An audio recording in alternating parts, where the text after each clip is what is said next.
Welcome to Make Your Mark, the podcast where we talk about real weight loss journeys, the ups, the downs, and everything in between. I'm Mark Fearon, and after 16 years, 10 stone, and a lot of lessons, I finally made my mark. This podcast is all about real people sharing their stories. No filters, no gimmicks, just honesty. Whether you're using medication, hitting the gym, counting calories, or just trying to figure it all out, you are in the right place. Welcome to episode 4 of Make Your Mark. Episode 4 is the mental side of weight gain and why it matters. In this episode of Make Your Mark, I focus on the often ignored mental and emotional side of weight gain and obesity. I talk about why understanding the reasons behind long-term weight struggles matter for sustainable change, and why I've started working with a psychotherapist to address this. I'm also joined by Killian, who appeared on Operation Transformation over 10 years ago and has successfully maintained his weight loss. We chat about what has worked for him, his love of running, and staying active long-term. I then share my thoughts on an Irish Times article on weight loss medication that I partially disagree with, followed by a discussion on hair loss and rapid weight loss, referencing a video by Dr Amir Khan. This episode is about balance, mindset, and approaching weight loss in a way that supports both mental and physical health. I'm looking forward to this. I'm glad I've got to get it done sooner. Thank you if you've listened to the previous 3 episodes. I love doing them. There was just a bit of a time lapse between them. But I'm back in the swing of things now, starting 2026 off to a flying start. So thank you for being here. For the first part of episode 4, I want to talk about something that I think is absolutely central to weight gain and obesity. That is the mental side of it. For me, weight has never just been about food. It has never been just about calories, willpower, or discipline. I've struggled with my weight for most of my life, and I know now that there are reasons for that which go much deeper than what I eat. Recently, I've started working with a psychotherapist to really look at those reasons, to understand the patterns, behaviours, coping mechanisms, and emotional triggers that have shaped my relationship with food and my body over the years. I'm doing this because I honestly believe that if I do not get to the bottom of why this happens in the first place, I will always be at risk of regaining the weight. Medication can be a powerful tool, but it does not undo a lifetime of habits or emotional responses on its own. The work is about long-term change. It is about understanding myself better so I can move forward in a way that is healthier, more stable, and more sustainable. I was referred for this support through Everwell, which I am genuinely grateful for. Having psychological support alongside medical treatment feels like a much more complete and responsible approach to weight management. Obesity is complex. It is physical, yes, but it is also emotional and psychological. And if we do not address that side of it, we are only ever dealing with part of the picture. So I genuinely am excited to look at why weight has always been a problem for me. And I think if I can get to understand that, I am going to be in a really good place. I mean, I'm feeling better than I have ever felt before. I mean, I've got the weight down. I'm 11 stone, 6 pounds down, 72 kg down from my heaviest weight. You know, I worked at it for 16 years, but in the past year, I finally went and did it. But whilst I am in a amazing place, I feel great. I mean, I've always put the weight back on. Okay, I've never lost this amount of weight, but I have lost a lot before. And without fail, the weight started to go back on. I want to ensure that does not happen. And I think a part of weight loss, which most of us do not look at, is the mental side of it. And I think it is so important. Like, if we don't look at what made me get to 27 stone, like if I don't look at that, it will happen again. Surely it will happen again. There'll be a time when I'm not as motivated as I am now, as feeling as good as I am now. I might start to let things slip and then kind of go into my old pattern of going, oh, don't worry. Look, enjoy the rest of the month and we'll get back into it next month. I mean, I could say now that I won't let that happen. I'm so strongly believing that I won't let that happen, but I'm scared that it could happen. And that is why, when chatting to Everwell, that this was an option that I could be referred to talk to a psychotherapist about my weight problems. I jumped at the opportunity. I really did. This psychotherapist is very experienced in the area of obesity. That is their speciality. So I am in good hands. I will update you as I go through this process. I do think this honestly could be the most important part of my weight loss journey. And I think it could be the same for many people. And I think it's something which, if we talk about it more, maybe more people might be more likely to go and actually ask for that help. Because, I mean, it's looking at the mental health, you know, it's looking at the reasons behind why food was used as a crutch or dealing with emotions. And I think we're in a place in society that it's okay to talk about mental health now and talk about those things. In the past, it wasn't really. It was just kind of kept to ourselves. And I just think by being open and putting your hands up and saying, yeah, I need help. I think that is going to get me to a place where I am going to be just so confident and so happy and so secure in where I get my fitness and weight to. Because, I mean, I talk about myself being on Manjaro and the effectiveness of that and how great I feel on it, and I absolutely do. But for me, medication is not enough. In the past, I lost weight, as I mentioned, and that worked while it worked, but then when it didn't, it stopped working. And look, Manjaro will be no different. If I just suddenly stop Manjaro, or if it stops becoming as effective, do I run the risk of going back to old ways? I think a combination of implementing all these new healthy lifestyle changes and habits and seeing how enjoyable life is being this much lighter, not carrying around all that weight, I think that's a massive tool to ensure I don't go back. But I believe I need more. I need to look at why I got there in the first place. And I believe I can combat that. I think I can honestly look at it and go, okay, and deal with it and work with the psychotherapist. And I said, get myself to a place that I am happy in the knowledge that this is for life. So I will keep you updated on that. I think this is an area which is going to start to become the most talked about part of weight loss, because it isn't right now, and I think that is wrong. So let's see how we go. My guest this week on the podcast is Killian. Killian was on the TV show Operation over 10 years ago, where he achieved incredible weight loss of 22 kg in the limited amount of time that was on that show. He really did amazing stuff. But what makes his story especially interesting is that he's managed to keep the weight off all of the years since. And since then, Killian has developed a real love for running and for staying fit, active and healthy as part of his everyday life. His approach now is not about quick fixes, but about consistency and movement that he genuinely enjoys. I'm really looking forward to chatting with Killian about what has worked for him on this journey, how his relationship with fitness has evolved over time, and what has helped him maintain his progress long after the cameras stopped rolling. Killian, I am so happy you're here. Thank you for agreeing to join me on episode 4 of Make Your Mark. Pleasure, Mark. Thank you very much. Yeah, I'm super. Thank you. Just coming through the Christmas period, trying to get back into a routine, which I think secretly most people, after 2 weeks off, people who are out of routine, they kind of like getting back into it. So it's nice to have it back again. Yeah, big time. Actually, before we even get going, do you keep an eye on your weight? Like, would you just kind of go all out at Christmas and enjoy yourself? I mean, obviously enjoy yourself, but would you, like, on a scales, like, would you do much damage over Christmas, or do you even bother about that now? Yeah, like I do. I weigh myself, I wouldn't say regularly, but probably consistently is the right word to use. Sometimes it's once a week, sometimes it's twice a week, sometimes I don't measure myself for 3 or 4 weeks on end. I'm in a cycle that, because I'm marathon running and marathon training, fairly consistently, I'm conscious of not putting on too much weight, but there's a very fine balance between kind of what people might call your fighting weight. Do you know what I mean? And I could definitely do with losing a few pounds, but performance is more important to me than weight loss, really, And you find a lot of people take up running and take up exercise in order to lose weight, and I'm not in that sphere, really. If I'm looking to go out, whether it's a 10k run at the weekend or a 5k run during the week, what's important to me is I have the energy to do it. I keep an eye on my weight for health as opposed to for weight loss, if that makes sense. Yeah, no, I get you, no, completely. And I think that's why I was kind of excited to chat to you, that you're at that stage, which I'm hopeful to get to. So, I mean, can we jump back? Yeah. Back to, I mean, I knew you growing up, and I don't remember weight kind of being a problem, as in I don't remember that of you. And then I remember when we kind of got in touch after the kind of the Operation Transformation TV show, and remember we were chatting, and you said that you were looking at going for it, and I was like, yeah, do go for it. And then I remember seeing that weight had become an issue for you.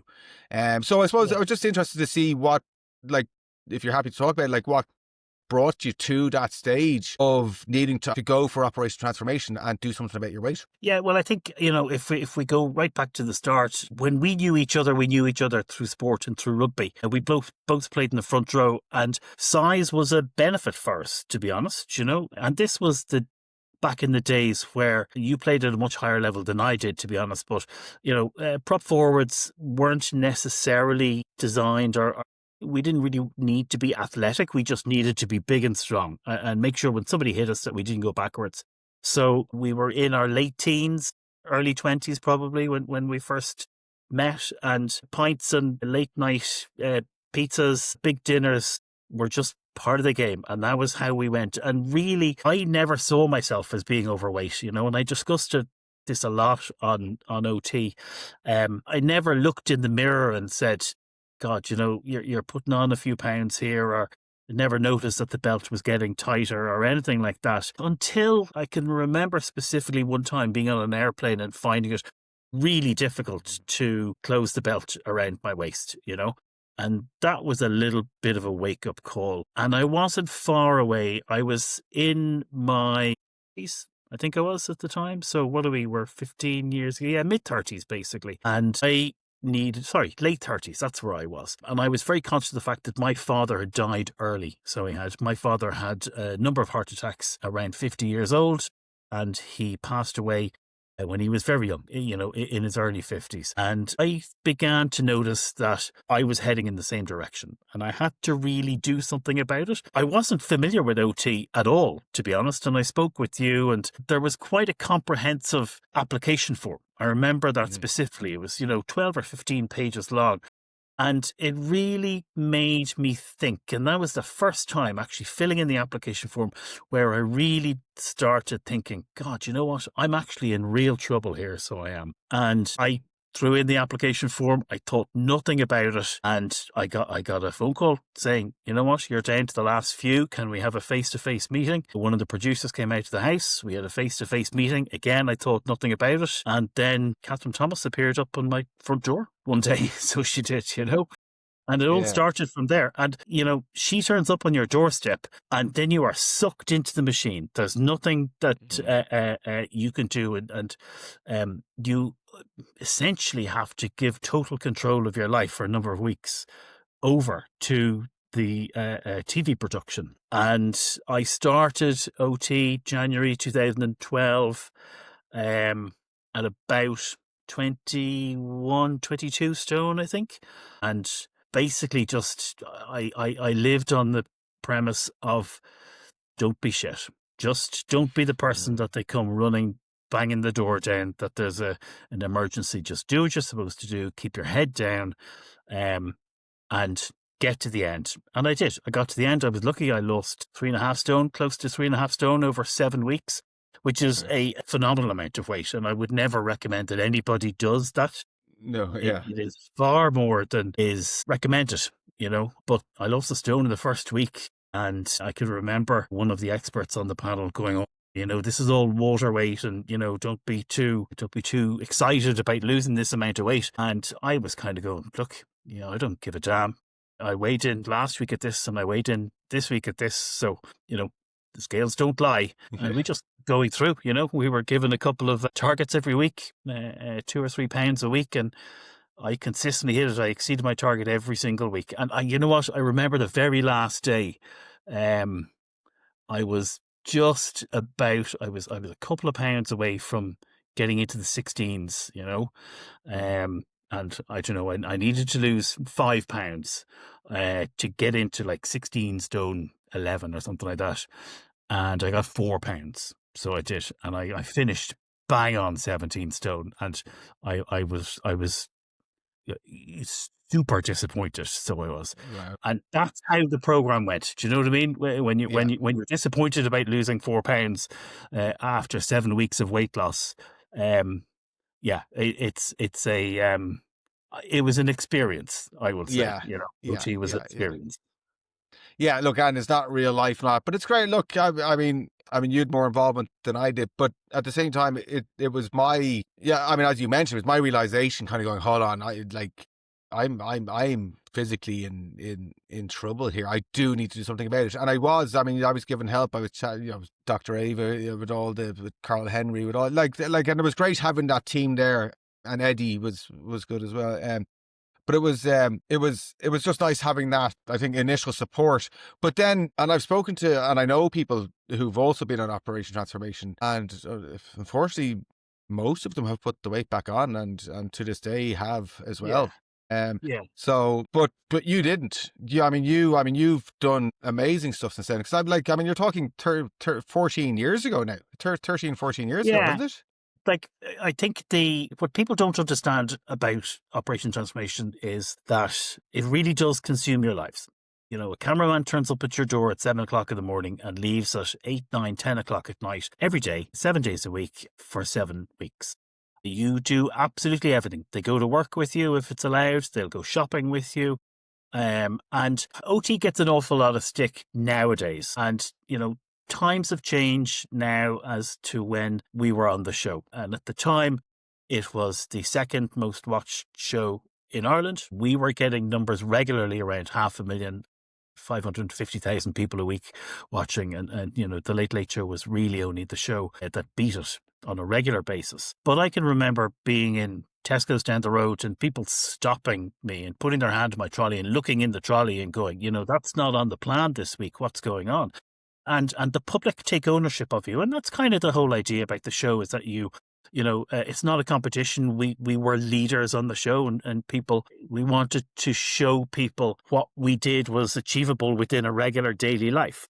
But it was still artificial in such a way because there was such pressure to perform. And, I can remember, I don't know whether it was a strictly male-female thing, but I can remember talking to some of the girls who were on the show, and they were petrified to eat, a square of chocolate in case it kind of came up on the scales. And that's not the right way to go. And people talked a lot about the humiliation of the leaders. And that's something that's become more and more prevalent nowadays, as opposed to back when we were on the show, and that we were being humiliated by having to stand in our shorts up on TV.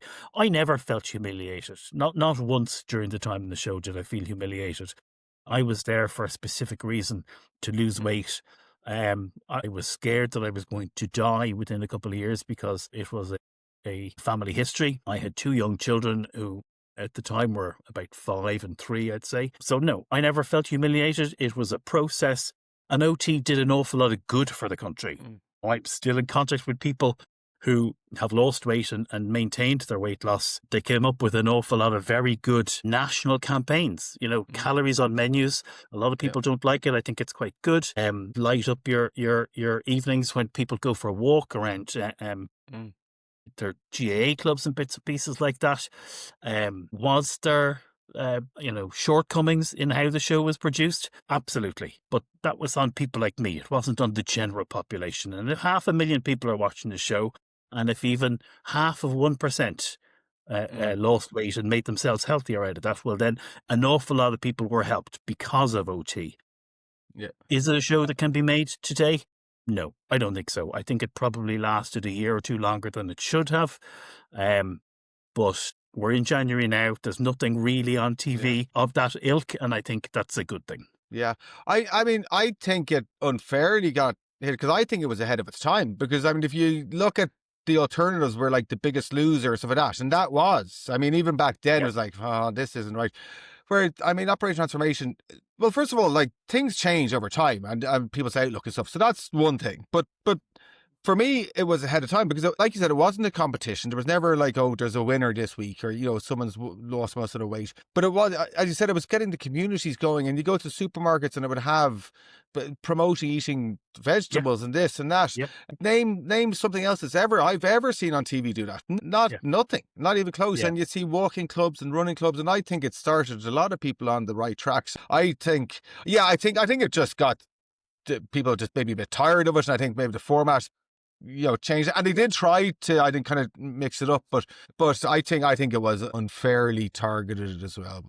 Yeah, look, you and I are products of the show, and we are better people because of it. Okay, and I firmly believe that at, what am I now, 53 years old? I could be dead if I wasn't on that show. I was Yeah. definitely heading down that road. And you have transformed your physique, and it started because of Operation Transformation. Yeah. Yeah, like there was a 16-year journey, but my weight never got back up. It got close, but it never got back up to the extreme of what I was, which was 27 stone and 4 pounds when I went for that audition day. It never got back there. And I never, even when my weight went back up, I never got to the unhealthy levels that I was at that stage. So for me, it was just a process. I needed the 16 years to just keep on chipping away. But yeah, but that was my starting point. Yeah, look, like I realized fairly early on in the process that despite everything they say, they were making a TV show in order to achieve ratings and sell advertising. Yeah. And it did an awful lot of good for an awful lot of people. But the minute it stopped achieving ratings and the minute it stopped selling advertising, then it stopped being on our screens. Whatever about the whole public service broadcasting ethos, it was there to make money. And, once you realized that you and I both were, I'm going to say something that's probably a little bit unfair, but we were pawns in their game. So we were. Yeah. Yeah. And if once I realized and I started playing the game and I just kept my head down, did what I had to do, I hit my numbers. And I think the real telling thing about the show was that the minute the finale was filmed, you were cut, gone, nothing, not a word. Didn't hear from anybody. A couple of the experts kept in contact, but not a dicky bird from either the production company or from RTE. So we were no longer useful, and that was clear. Yeah, which I think when you're on something like that, I think that's wrong. I think there should be a follow on, especially with the mental side of things. Yeah. Actually, so I didn't even think of this, but it was actually just when I was saying, oh, people are involved. But Eddie, remember, was it Dr. Eddie? No, Eddie. Yeah. What was his Eddie surname? Murphy. Eddie Murphy. I forget that. Yeah. But he was actually looking at the mental side of weight loss, and that's actually something at the beginning of this podcast, started to talk about, that I've actually, for the first time now, working with a psychotherapist to look at the reasons behind my weight gain. And it's only now that we just mentioned, I went, actually, that's kind of that's what he was doing back then. And I think it's such an important part of weight loss for many to look at the reasons why. Like, why did I get to 27 stone? Like, there's a reason. And why have I always battled my weight? I think I need to look at that. And actually, Operation Transformation, now, only just chatting to you now, reminded me that they actually were looking at that. Yeah, definitely. Like, I found actually, and Eddie was one of the experts, or the expert that I kept in contact with well beyond the end of the show, and still occasionally have a quick phone call or a couple of social media messages exchanged between us. And he's an excellent and a very nice guy. But I think people rarely kind of look back and understand how you get to the stage you are in. Do you know what I mean? Whether it's any kind of emotional eating, whether it is because of circumstances, if it's because of our environment, and we're beginning to understand an awful lot more about that. And, one of my triggers, my family will say it's not a problem that I've particularly solved, is I'm a sucker for a deal. So I am. So I can remember McDonald's had a promotion of, their hamburgers, their kind of kids hamburgers were €1 each.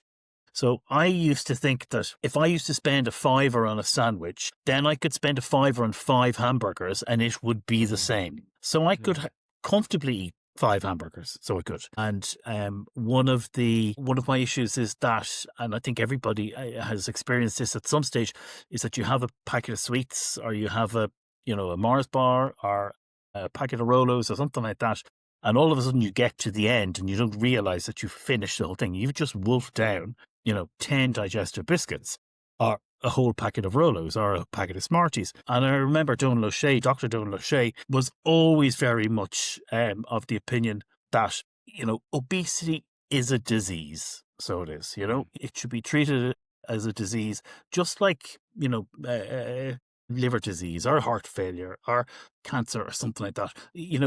Too many people out there think that it's just, look, mate, stop filling your pie hole full of rubbish and then you're not going to be fat. And you go, not like that. It's not, a lot of it's up here more than anything else. And the more things that you have, like sweet-free checkouts, or um, uh, the whole calories on menus was a big thing when I was part of Mm. Operation Transformation.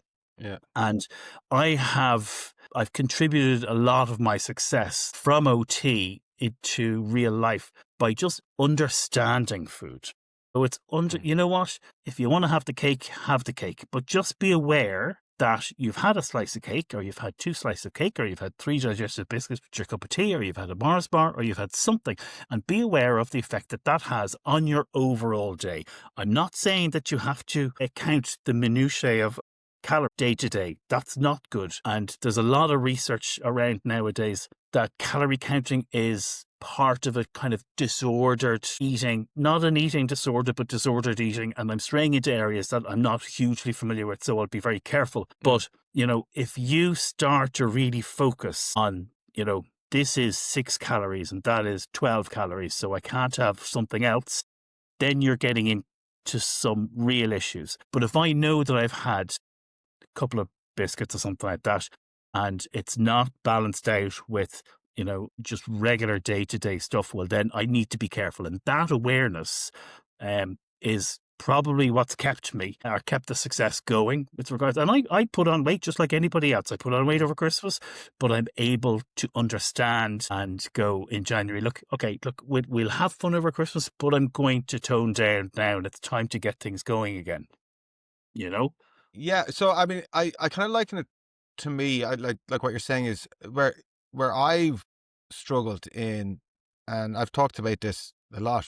My approach of being 100% on a diet, and like that, I would count the calories of a leaf of lettuce. And I would be so strict on it, or I would be the opposite. There was no, oh, it's okay, I'm going to have a slice of cake with my coffee today because I just fancy it. But if I did that whilst I was on some kind of a plan, that just, what is the point of eating well for the rest of the day? And then it'd be like, it's a Tuesday, I'll start again next Monday or something like that. And that's what happened to me for like the past kind of 15 years. And it's only kind of recently kind of going, actually enjoying a small bar of chocolate, not the big giant bars, and again, that's something I've always struggled at, including going all the way back to Operation Transformation. Like, 'cause I did really well when I was involved in Operation. I lost huge amounts of weight, but because I was religious on it.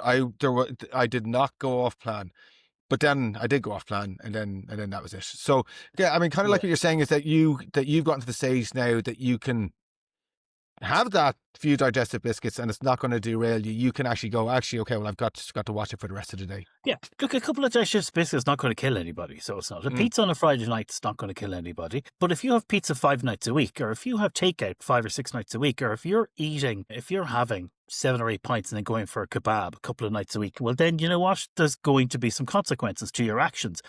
But if you have if you have a Friday night takeaway family meal, you're probably going to benefit from that, because food and eating should be an emotional thing. It should be time to spend with your family. It should be time to have a chat with people. Like, I don't know what your social life was like over Christmas, Mark, but I went out a couple of times with friends and family. And, we had dinner and we had a couple of glasses of wine, but we chatted and we got on and we had fun and we caught up with people and we met people that we hadn't met for years. And we did that over food, and we had dessert. And you know what? I shared a brownie with my wife and she shared a trifle with somebody else. And that's what food should be about. But when we start focusing so much on, oh my God, this is bad, we become all consumed with how bad food is. And you know what? There's no such thing as bad food. It's absolutely not. If you want to have a burger and chips, well then, you know what? Go and have a burger and chips and share it with your friends and enjoy it. Just don't have 5 burgers and chips a week. And that's my kind of philosophy nowadays. I do the bulk of the food shopping. I do the bulk of the cooking for our family. And my philosophy isn't based around calories. My philosophy is based around, we are a family of active people. We are marathon runners, we are rugby players, we are hockey and GAA players. My philosophy around food is nourishment. It's nutrition. It's about colour. It's about enjoyment. Try and avoid having, meatloaf Monday, taco Tuesday, and then it's the same next week and the same the week after and the same the week after that. Try and introduce colors and flavors. One of the things that I got out of Operation Transformation was I started to cook, and I started to enjoy it, and I started to create things. I did cookery courses. I cook my own bread. Like everybody during lockdown, I got on the sourdough revolution. I did some courses, and I specifically wanted to do an Indian cookery course, because it was the way that I could understand about spices and flavors and all that kind of stuff. And the bits and pieces that I used from that is kind of transferred right throughout my whole food philosophy. So one of the things that, if my children can learn one thing from me as a parent, in that food is an opportunity to connect with people. It's an opportunity to enjoy stuff. It's an opportunity to try new flavors, an opportunity to explore new cultures. I've done well as a parent. Do you know what I mean? Yeah, I totally agree. And I've seen some of your dishes and projects and foods. I mean, it looks great. It looks really good. I love it. I love it. I don't eat all the stuff that I cook. I give an awful lot of it away. But you know what? If I'm going to go and exercise 3 or 4 times a week, like I did a run on the treadmill a couple of days ago, and I hadn't eaten properly, and I needed to fuel the run that I was doing. So I had a packet of jellies, and the jellies were open on the treadmill. Yeah, and I saw that actually. Yeah, I saw that online. Sure, there were people in the gym going, "What is that guy doing? Having Haribo while he's on a run in the gym?" But you know what? They are fuel, and they fueled my run, and it was perfect. It was exactly what I needed. So yeah, I just love that whole outlook on it, and I enjoy cooking as well, but I think I can definitely improve that. I can definitely improve that. So yeah, I need to look. You and I are slightly different in that I'm very home based. You spend a lot of time in the office. You do a bit of traveling. You come home late in the evening time, and for you, the priority is kind of to get stuff done. And you might come in, and one of the issues an awful lot of people have is they come in from the office at 6:30 or 7:00 in the evening, and their focus is on getting something to eat because they're starving. They haven't eaten since lunchtime. And that's when we tend to make bad decisions. If you can make 5 breakfasts all in one go and they're ready for you when you get up, and you're able to eat them on the bus, or you're able to eat them as you're running at the door, that's a good thing. If you make a lasagna that you can portion into 6 different portions, and you can put that into the freezer, that is a good thing. And people do tend to understand that. There's an awful side to social media as well, with regards to misinformation, and with regards to people who aren't qualified but are good at talking, and they're good at selling themselves. And everybody is interested in the quick fix. Yeah. Yeah. Everybody. Yeah. And you know what? If I could take a quick fix, I would do that. But I think, as you have shown, and while you and I have been on the same path, we've kind of gone slightly.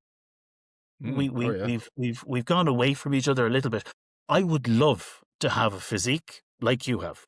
Absolutely love it. But I'm just not willing to put in the time that you do. You're in the gym at 6:00 in the morning, and I'm not going to do that.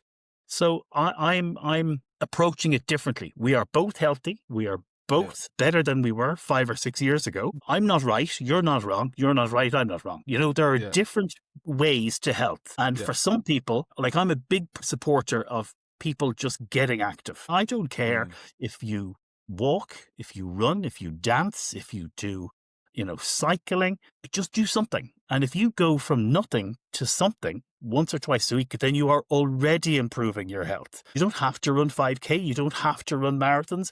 You don't have to be a super speedy. I plod around marathons, and it takes me hours, absolutely hours, and I am absolutely shattered by the end of it. But Jesus, I've done 10 marathons, and who would have thought 12 years ago that I would have done any marathons at all? And it's great. I love watching the updates. It's brilliant. I love it, and I suppose I'm kind of now, for the first time in my life, kind of going, okay, my goal has always been weight loss. That's been my target. I've always had a target. Okay, weight loss. And that's been my for the past 16 years.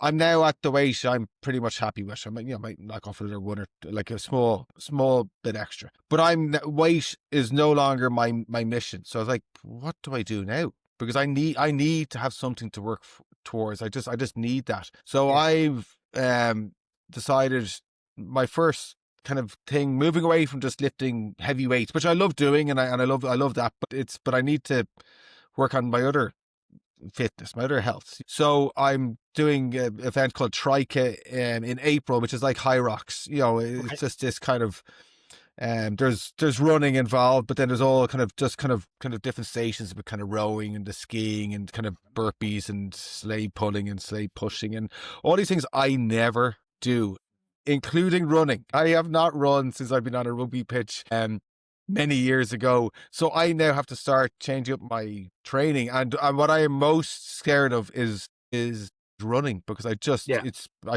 haven't done it, but I've got to start. Now I'm not going for a marathon. It's much shorter running, but I still got to run.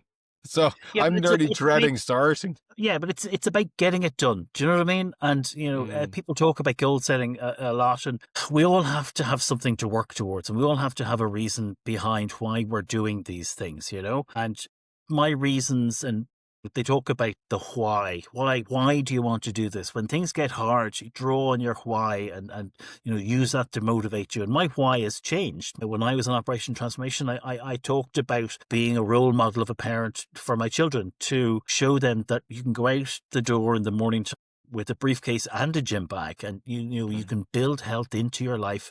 And I'm lucky that we have two children who are very sporty, so they are, you know, and sport is a focal point of their life outside of working hard and getting results and exams. And people, you know, can get kind of head up in these, you know, goals that benefit other people.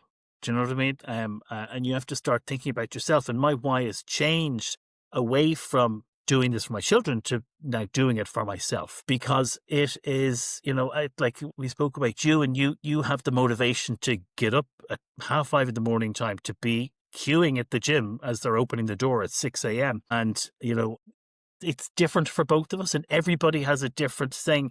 And like I said earlier on, and like you said, you don't have to run marathons, so you don't. That's kind of madman type stuff. You know, you have to be a special type of nutter to enjoy running 26 miles or 42 kilometers all in one go. But I have always said that if I could just get out and go for 5K a couple of times a week, I would be perfectly happy. And I'm also coming from the fact that I had quite a serious injury, that I came off my bike during a triathlon one time.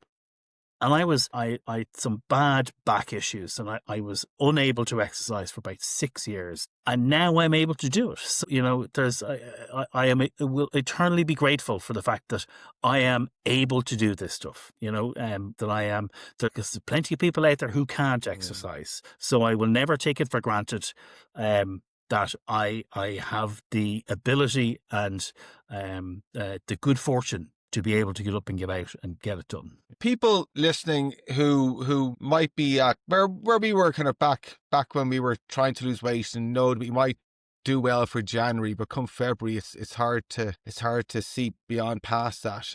Like, I know I was did I truly believe I'd ever get to where I am now? I'm not sure, because I knew I'd do well for January and maybe into February.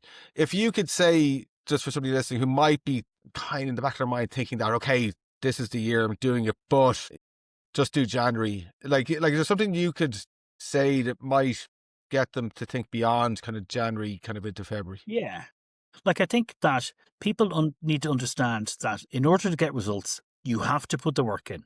So that's just the first thing. There isn't a quick fix. There's no quick way to do this. And you can be as motivated as hell. You can have all the motivation and all the whys in the world, but the one thing that's going to get you results is discipline. Get up, get out, get it done. It's the only thing. You cannot take excuses. You cannot blame other people. You are in charge. Consistency. Getting one walk a day, 20 minutes, 5 days a week is much better than going for an hour-long walk on a Saturday and doing nothing from Monday to Friday. And finally, I think that the most important thing is that, and this is a kind of a two-parter. The first thing is, and it's a well-worn phrase, but your abs are made in the kitchen. So they are. You can exercise all you want, but if you're not being in control, or if you're not understanding what you're eating, then all the exercise in the world is not going to help you. But the second and the most important part of that is just do something. The most important exercise, or the best exercise for losing weight, is the exercise that you enjoy. Just because other people are running, or just because other people are doing high rocks, or just because other people are in the gym, doesn't mean that's the right exercise for you. The right exercise for you might be going for a walk with friends because you enjoy the company. It might be mountain climbing. It could be line dancing. It could be swimming. It could be cycling. It could be yoga. It could be Pilates. But you're only going to stick at it if you enjoy doing it. If you do not enjoy doing the exercise you think is best, then it's not best. Stop it. Flip it for something else. Just find something you enjoy and keep doing it. I totally agree. And just actually, it's just to hammer this home, because I'm in the gym fairly regularly, and I've been getting some messages, because I post a lot online and there's a good following there. But I get messages fairly regularly kind of going, like, you can stop exercising now, like you've lost weight, or don't keep on punishing yourself, or take a break, go out and enjoy life. And I'm like, whoa, you're missing my whole thing here. There was nowhere I would rather be than in the gym. I love the gym. I love being there. This is the opposite of punishment. Not being in the gym is punishment. I love it. I'm not doing it for the scales, or I'm doing it because I love being in the gym. I just love that time to myself. And and I think that's, like you've just been saying, these people obviously don't enjoy the gym, so they presume I'm there as a punishment, not enjoying myself. And I said, no, this is my happy place. For those people no, I'm not saying you need to go to the gym, but like you just said, you need to do something. Yeah, like the gym is your community, Mark. You mightn't speak to everybody, but the same people who are in the gym at 6 o'clock on a Tuesday morning, and the same people that are in the gym at 8 o'clock on a Friday night. You may not speak to them, but, there's a nod and there's a wink and there's how are you, how you get on. You might know their names. I bring our dog for a walk pretty much at the same time, early morning, every day. I'm lucky enough to live beside Marley Park, and I see the same people all the time, every single day. Same people walking at 8 o'clock in the morning time. And I'll tell you a very quick story before we finish. There was this lady who had a dog, and my dog he couldn't stand. He went completely nuts when he saw this dog. But, day after day, week after week, month after month, we saw this lady.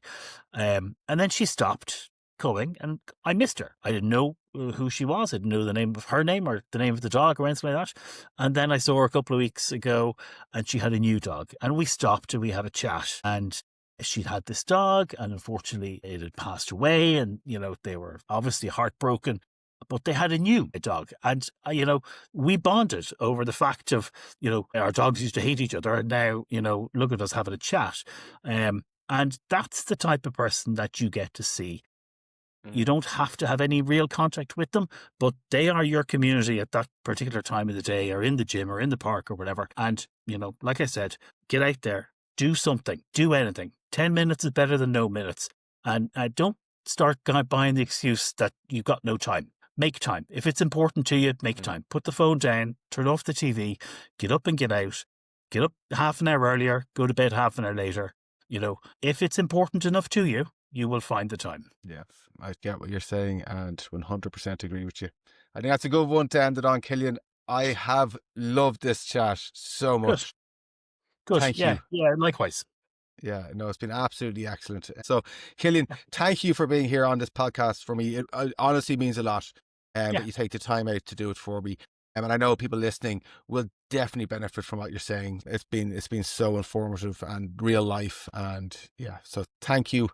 Thank you. I've really enjoyed it. And congratulations on your success. You should be very proud of the results you've achieved. So you should. Yeah, no, I am. And I'm feeling the better for it. So thanks. Good. All right. Cheers. Good luck. Moving on now, I want to talk about an article that was in the Irish Times a few days ago by Rosemary McCabe. It was her experience having used Mounjaro. If you haven't read it or didn't see it, it basically was just talking about her experience being on the medication, and that she has successfully lost weight. And I think it's good that there's articles out there about Mounjaro, but there was stuff and things that she talked about in it which I just didn't agree with. And I feel that this really hammers home somebody who did Mounjaro without any type of support. Again, I don't know this to be the case, but from what my understanding is of Rosemary's article, I see this as someone who got the medication and was just left to it. And I think this is important to see where I believe she's been looking at this all wrong in ways. Now, I'm not saying all of it, but in ways. And if she'd had proper support in place, that might not be the case. I suppose I just did kind of a brief outline of the article, and that was, the article reflects on the author's experience of losing weight using GLP-1 medication. She talks about how people praise her weight loss, but how that praise feels morally complicated, as if weight loss only counts when it involves suffering. She explains that although she has lost weight, she has not noticed many physical health improvements. She does not feel fitter, she does not sleep better, and she has not developed a new love for exercise. Instead, she says the main way she feels better is psychological. She feels less embarrassed in her body. She feels less watched, less judged, less ashamed when shopping for food or wearing clothes. The article argues that these improvements are not really about health, but no longer being fat in a society that treats fat people badly. It suggests that GLP-1 medications offer an effortless, though expensive way to escape that stigma. So, there's a lot in this article that I understand, and some of it I agree with. Fat phobia is real. People absolutely treat you differently when you lose weight, and no one should have to justify their body to feel worthy in this world. But there are parts of this that I strongly disagree with, and I think they matter. First of all, the idea that weight loss only counts if you suffer is something I completely reject. Fat people have already suffered enough. Managing obesity, food noise, emotional eating, addiction, and mental health is not effortless. Using medication responsibly is not cheating and is not morally lesser. Secondly, the article presents a very narrow experience with GLP medication, and it risks being taken as the norm. Many people do experience physical benefits: reduced inflammation, better mobility, better blood markers, less pain, and more energy. Those outcomes matter, and they should not be dismissed just because one person did not experience them. But the part I disagree with the most is the absence of any enjoyment around food. Rosemary mentions that she has no joy in food anymore, that is gone. And for me, that is a real indication that Rosemary could have been on a lower dose, because that should not be the case. I still, in all my stages that I was on Mounjaro, still enjoyed my food. If you aren't enjoying your food and you're not getting to that point where you actually look forward to nice, good food, then I believe that you're probably on too high a dose, because that shouldn't be happening. Mounjaro isn't about hating food or losing interest in eating. It's about quietening the food noise so that you can enjoy food normally, that you don't need to go to the excess, that you don't overindulge, that you don't binge eat. But to have it that you have no enjoyment in eating, there's something not right there. And again, that smacks to me of somebody who is just getting the medication, getting no guidance, and just going for it, because that, in my eyes, is doing Mounjaro wrong. Never be on Mounjaro where you do not enjoy eating. If you are, then you should be lowering the dose. You need to speak to your supplier and explain to them what's happening, because that is not what Mounjaro is intended to do. I mean, if food becomes joyless, if eating feels mechanical or empty, that is not a success. And finally, while it is true that society treats thinner bodies better, I do not accept that shame relief is the only meaningful outcome of weight loss. Health is not just about fitting into clothes or avoiding judgment. It is about quality of life, longevity, and being able to live fully. We can criticise fat phobia and still acknowledge that improving health is valid. We can talk about stigma without glorifying suffering, and we can use medication without stripping away joy, dignity, or pleasure in food. For me, that balance matters, and if a treatment takes away your joy, your humanity, or your relationship with food, then something needs to be adjusted. Interested to hear if you agree with my takeaway from that article. I said there are parts of which I do agree with Rosemary, and I think fair play to her for taking the step and losing the weight, but I feel sorry that that's the experience in some ways that she's had with this, because again, I think it's in parts having done the process of Mounjaro incorrectly. And I strongly believe people do Mounjaro the wrong way. If you think any of those parts of the article are resonating with you, or that you kind of go, well, I actually agree with that, I'm having that experience, I would strongly recommend chatting to your supplier and explaining that. And if they aren't there to support you in that way, I really think you should look at a new supplier or a new way of getting it, or including some other kind of support, because medication alone, I think for most of us, is not enough. I found it a really interesting article. I hope you did too. I said it's on the Irish Times. If you haven't read it already, you'll find it online by Rosemary McCabe. In the final section of episode 4 of Make Your Mark, I'm going to play a video by Dr Amir Khan, which I came across on Instagram. In the video, he talks about hair loss and weight loss medications. And it's something I know a lot of people worry about because I get asked it all the time. So let me play the audio from this video and then we'll have a chat about it. Are you on Mounjaro, Ozempic or Wegovy and suddenly finding more hair in your hairbrush or collecting little tumbleweeds in the shower drain? Don't panic. Let me explain why it happens and how you can reduce it. Now, the injections themselves aren't directly causing the hair loss. What's happening is something called telogen effluvium. Your body shifts your hair into the shedding phase because it's stressed from the rapid weight loss. Now, there are 3 main triggers. You've suddenly cut your calories and your body thinks, uh-oh, I'm in starvation mode. So it prioritizes essential organs, not your hair. You may not be getting enough protein. That's the second reason. Hair is made of keratin. That's a protein. So if you're not eating at least 60 to 80 grams of protein a day, your hair follicles literally slow production. And your nutrition may dip. Things like iron, vitamin D, B12 and zinc often drops when people eat less. But the good news is it's temporary and you can absolutely minimize it. So here are 5 ways to protect your hair whilst you lose weight. Number 1, don't crash diet. Aim for steady weight loss. Remember to include nutritious food, nutrient-dense whole foods in your diet. Number 2, hit your protein target, a minimum of 1 gram per kilo of your body weight. More, especially as you should be strength training whilst you're on these injections and beyond. Number 3, take nutrient support. You might need extra iron and vitamin C if your iron levels are low. Plus remember vitamin D, B12 and zinc. Also, look after your scalp. Gentle brushing, avoiding tight hairstyles and harsh treatments whilst it's vulnerable. And most importantly, give it time. Once your body adjusts, your hair will recover. So if you notice some shedding, don't blame the injections, blame the metabolic shock that comes with using them. Support your body properly, ride it out, and your hair will come back. Just remember, do those things. So I completely agree with Dr. Khan and what he says in that video. Hair loss is not something I personally experienced.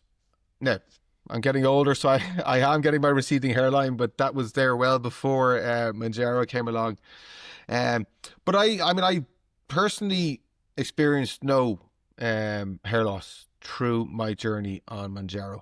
And I genuinely believe that is because I have been very careful about the weight loss. I kept my calories high enough that I was never in starvation mode. I prioritized protein, and I made sure I was eating good, nutritious food. And because I did those things, my body never went into shock. I mean, I've talked about it before, but I mean, my calories were always at around 2,500, and my protein levels were always high, so, and it was good quality food. By doing that, like I've, through this process, never felt healthier, at all stages. So, I think people automatically then just go, oh, it's the Mounjaro making your hair fall out, and that's not the case. If you look at anybody, it doesn't have to be a weight loss medication of any type. If somebody gets the gastric bypass and they lose weight rapidly, they will lose their hair as well. If somebody just goes into starvation mode for whatever reason, they will lose their hair. Now, it affects people at different levels, of course, but it is not as a result of the medication. And it's just good to hear and reassuring that Dr. Khan says it's not the Mounjaro itself. And the great news is as he says, is temporary. It will come back once you get yourself back into a place that your calories are correct, that you're not putting yourself into that shock of starvation mode. Your hair will come back. So I just thought, that it reinforces this message that weight loss medications should support your health. It shouldn't compromise it. Fuel your body, listen to it, and do not be afraid to make changes if something feels off. If you are not getting the calories, if you cannot eat the calories that you should be getting, you need to talk to your supplier. You need to do something that gets the calories back into your body, because you don't want to do this process and actually end up making yourself unhealthy. And I think that video, talking about just hair loss, but just hammers home the way the body can react if you do not do this journey on a weight loss medication correctly. And if you're not sure how to do that, get support. So that's episode 4 done. I've really enjoyed today, like I always do. I always say it because I do. I love these episodes. I learn lots. I've loved chatting to Killian tonight. Enjoyed all parts of the podcast tonight. I think they were all really interesting. And next week I'll have more of the same but different. Same but different. Yeah. So thank you for being here. I really do appreciate it. I hope you got something out of it. Feel free to message me. You'll see the details in the comments there below. I'll have Killian's social media's details in the comments as well below if you want to have a look at what Killian gets up to. Right. I'll be back next week. Thank you for being here. I hope you're having a brilliant start to 2026. And if you find me on my social medias and you have any questions or comments on today's episode, if there's something you disagree with, I'd love to hear that, or something you agree with, or something you want more information on, drop me a message and I will get back to you. Have a great week. Chat to you in a few days. Bye.